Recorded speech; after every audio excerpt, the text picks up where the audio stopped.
माता की, भारत माता की जय। मां भद्रकाली, भद्रकाली अम्मवारी महत्यानिकी सम्मक्क सारलम्मा पौरुषानिकी रानी रुद्रमा पराक्रमानिकी प्रख्याति गांचिना वरंगल को रावणम संतोषंगा उंदी।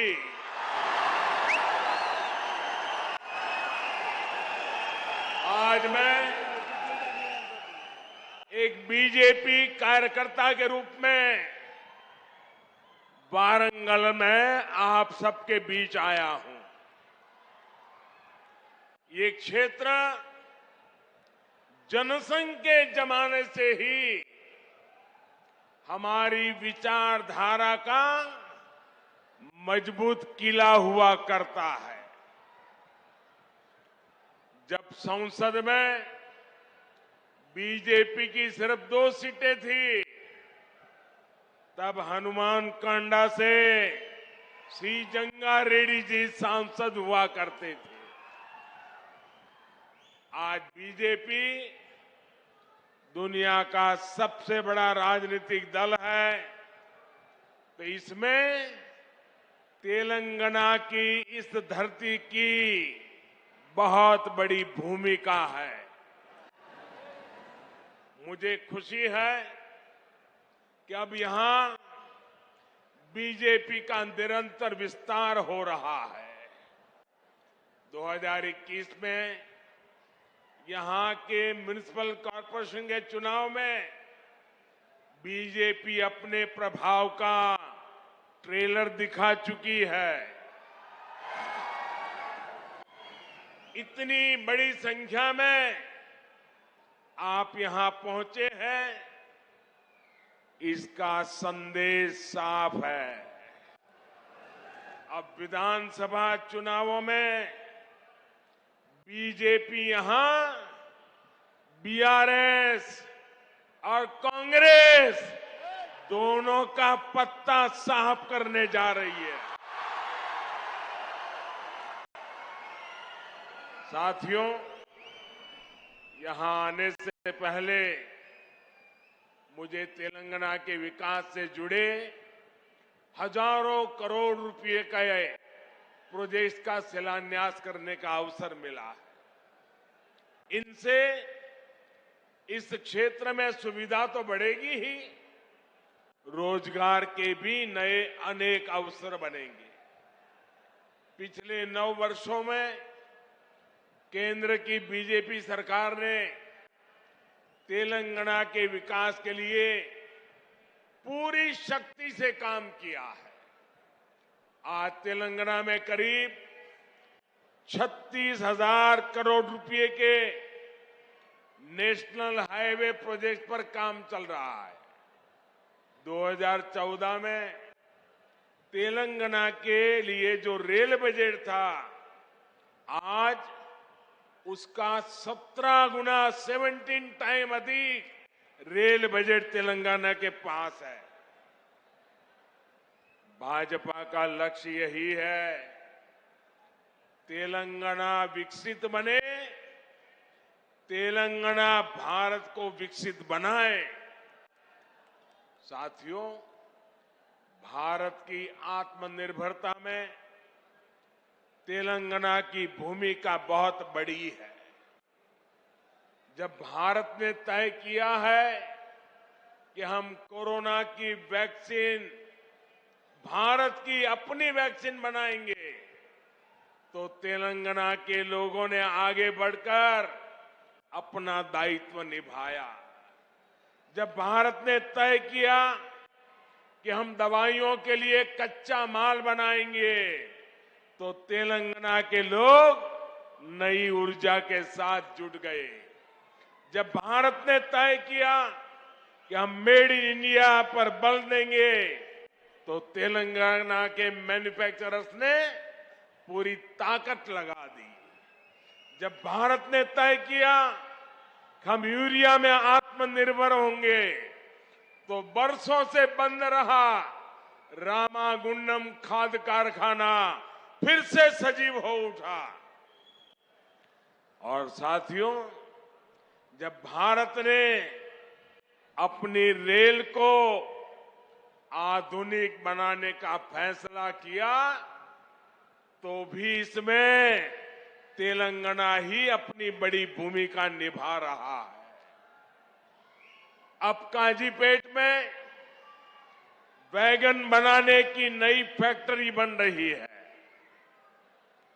यहां बनने वाले सैकड़ों वैगन भारतीय रेल के विस्तार और एक्सपोर्ट दोनों को बल देंगे।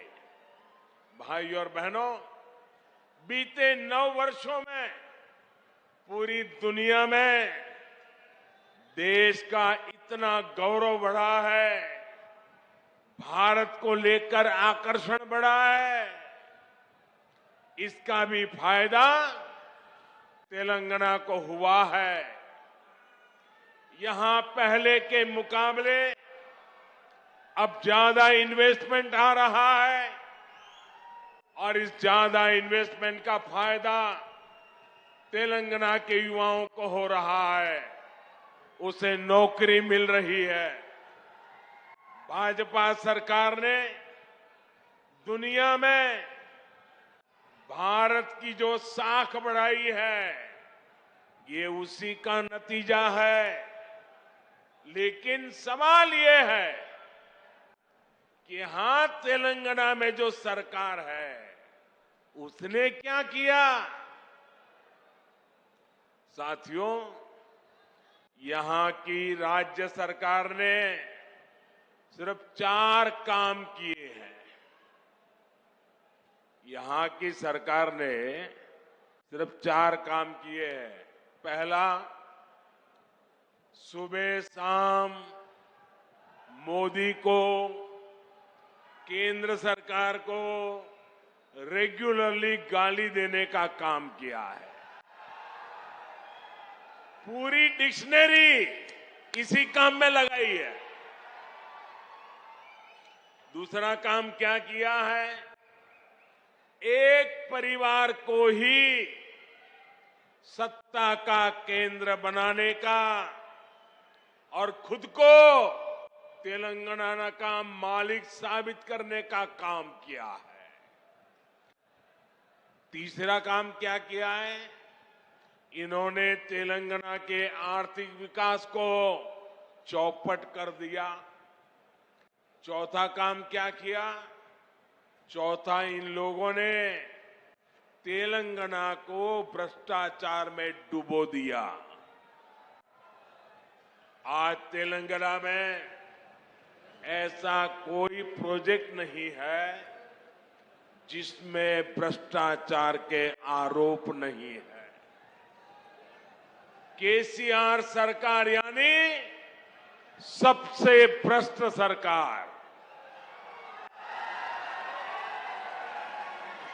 और देखिए खेल, अब तो दिल्ली तक इनके भ्रष्टाचार के तार फैल गए हैं।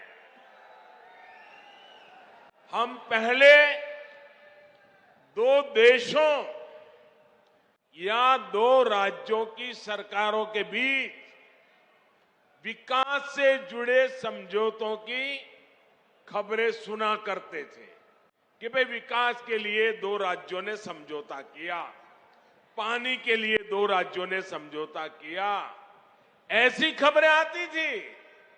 लेकिन ये पहली बार हुआ है जब 2 राजनीतिक दलों और 2 राज्य सरकारों के बीच भ्रष्टाचार की डील के आरोप लगे हैं।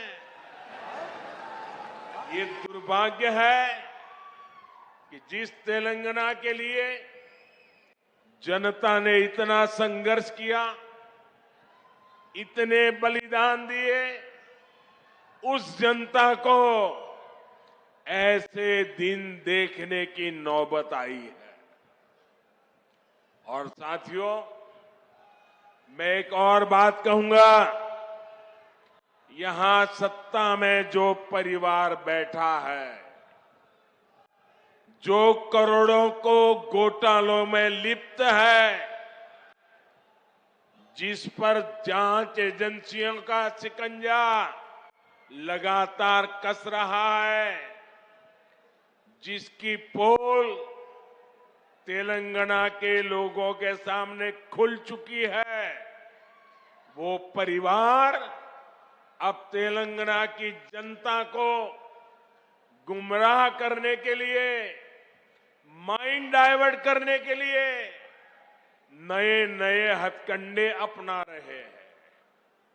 आपको इन हथकंडों से, इनकी चालबाजियों से सावधान रहना है। साथियों, मैं जब भी तेलंगाना आता हूं, आप सभी लोगों की एक और छटपटाहट समझ आती है।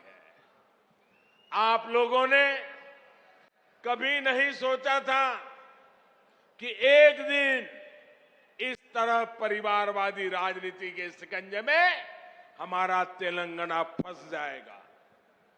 परिवारवादियों को सिर्फ अपने बच्चों, अपने बेटे बेटियों के भविष्य की चिंता होती है। उन्हें देश के, तेलंगाना के दूसरे बच्चों का भविष्य बर्बाद होने से कोई फर्क नहीं पड़ता। और देश के लोगों को, तेलंगाना के लोगों को एक और बात भी नोट करनी होगी। ये जितनी भी परिवारवादी पार्टियां हैं, उनकी नींव भ्रष्टाचार पर खड़ी होती है। परिवारवादी कांग्रेस का भ्रष्टाचार पूरे देश ने देखा है। परिवारवादी बीआरएस का भ्रष्टाचार पूरा तेलंगाना देख रहा है। कांग्रेस हो या बीआरएस, दोनों ही तेलंगाना के लोगों के लिए घातक है। इन दोनों से ही तेलंगाना के लोगों को बचकर रहना है। साथियों, किसी भी जनप्रतिनिधि के लिए सबसे बड़ा पाप होता है अपनी जनता का भरोसा तोड़ना। और यहां की राज्य सरकार ने तेलंगाना के लोगों का भरोसा चकनाचूर करने का पाप किया है। कितनी सारी उम्मीदें लगाई थी आप लोगों ने, लेकिन हर उम्मीद को तेलंगाना सरकार ने तोड़कर रख दिया। यहां की सरकार अच्छी तरह जानती है कि पिछले 9 साल में उसने तेलंगाना के लोगों को सिर्फ और सिर्फ धोखा दिया है। उसने राज्य में एक के बाद एक भर्ती घोटाले करके यहां के युवाओं के साथ विश्वासघात किया है। तेलंगाना आंदोलनों के वो दिन मैं कभी भूल नहीं सकता। कितनी बड़ी बड़ी बातें कही गई थी कि हम यहां लाखों भर्तियां करेंगे, युवाओं को सरकारी नौकरी देंगे, लेकिन आपको इन लोगों ने सिर्फ और सिर्फ झूठ ही दिया है। तेलंगाना में भ्रष्टाचार का जो खुला खेल चल रहा है, इसका सबसे बड़ा नुकसान यहां के युवाओं को उठाना पड़ रहा है। Telangana state public service commission scam के बारे में कौन नहीं जानता है। पिछले 9 वर्षों से तेलंगाना के लाखों नौजवान सरकारी भर्तियों का इंतजार कर रहे हैं, लेकिन यहां की सरकार ने सरकारी नौकरियों को अपने नेताओं की तिजोरी भरने का माध्यम बना दिया है। साथियों, तेलंगाना की 12 यूनिवर्सिटीज में हायर एजुकेशन को तबाह करके यहां की सरकार ने लाखों नौजवानों का भविष्य बर्बाद कर दिया है। आज भी तेलंगाना की यूनिवर्सिटीज में 3000 से ज्यादा टीचर्स के पद खाली पड़े हैं। आज भी तेलंगाना की सरकारी स्कूलों में टीचर्स की 15,000 से ज्यादा पोस्ट खाली पड़ी है। क्या ये इन स्कूलों में पढ़ने वाले बच्चों के साथ विश्वासघात नहीं है क्या? धोखा नहीं है क्या? इन लोगों ने आपसे वायदा किया था कि हर बेरोजगार को 3,000 रुपये का भत्ता देंगे। ये वायदा करके भी तेलंगाना सरकार ने नौजवानों को सिर्फ धोखा दिया, विश्वासघात किया। इन लोगों ने आपसे वायदा किया था कि गरीबों को 2 बेडरूम वाले 7 लाख फ्लैट बनाकर देंगे। ये वायदा भी यहां की सरकार पूरा नहीं कर पाई है।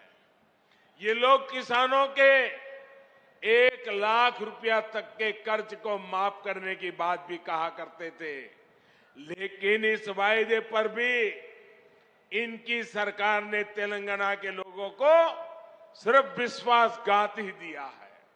साथियों, मुझे पता है कि तेलंगाना की ग्रामीण पंचायतें, यहां के सरपंच यहां की सरकार से कितने गुस्से में हैं, कितने नाराज हैं।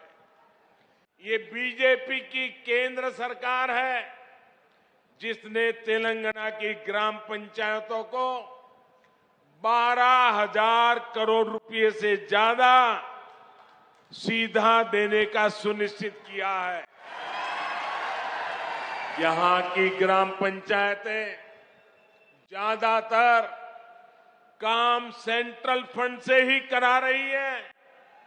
केसीआर सरकार यहां ग्राम पंचायतों के सामने लगातार मुश्किल खड़ी कर रही है।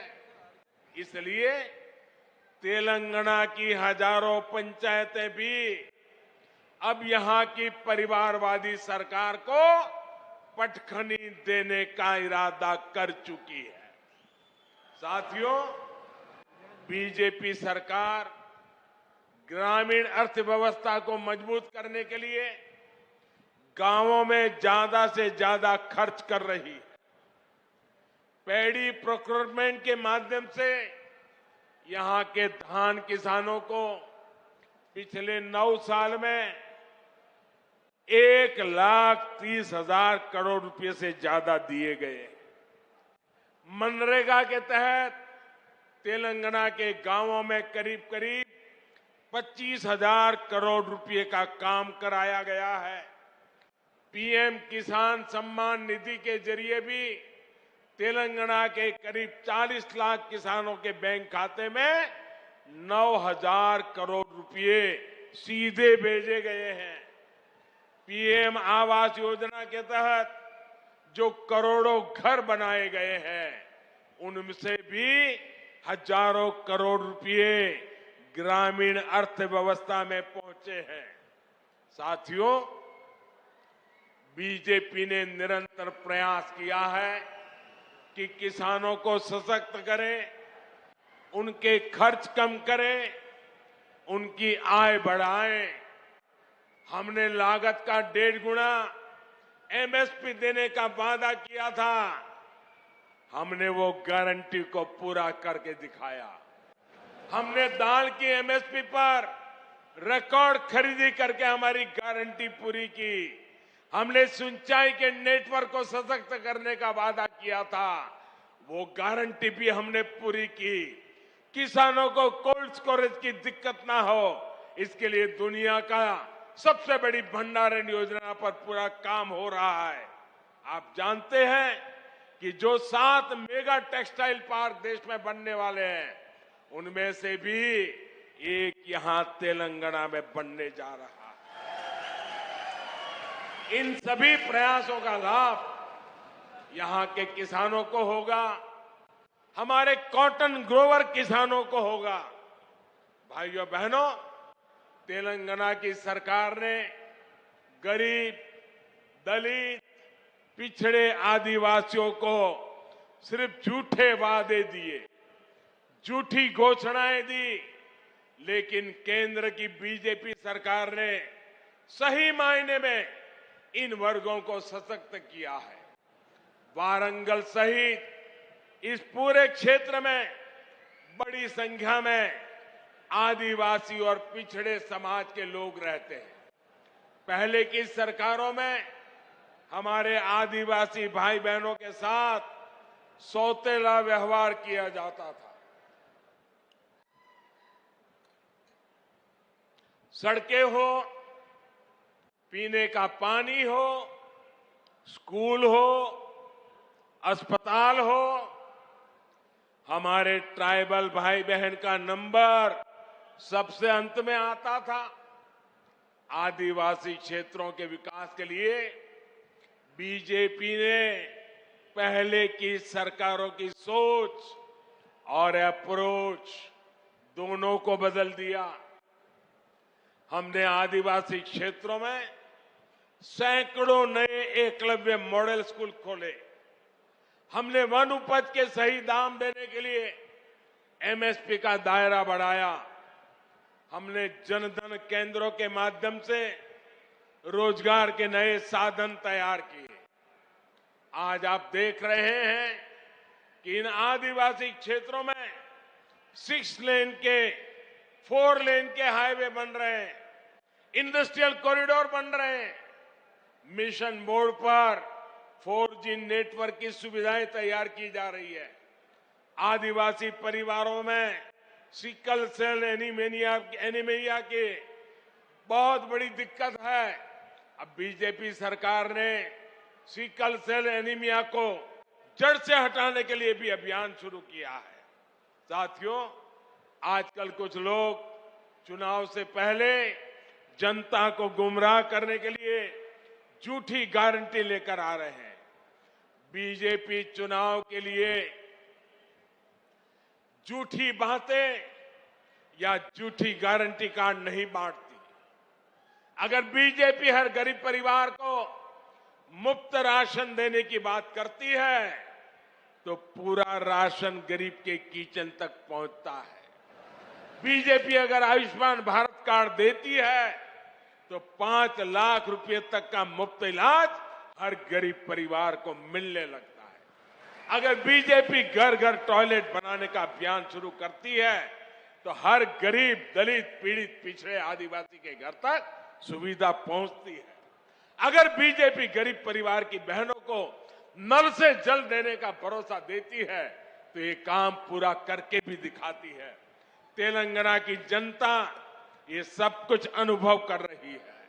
इसलिए आज तेलंगाना की आकांक्षा है, आज तेलंगाना की आशा अपेक्षा है, अब की बार बीजेपी सरकार, अब की बार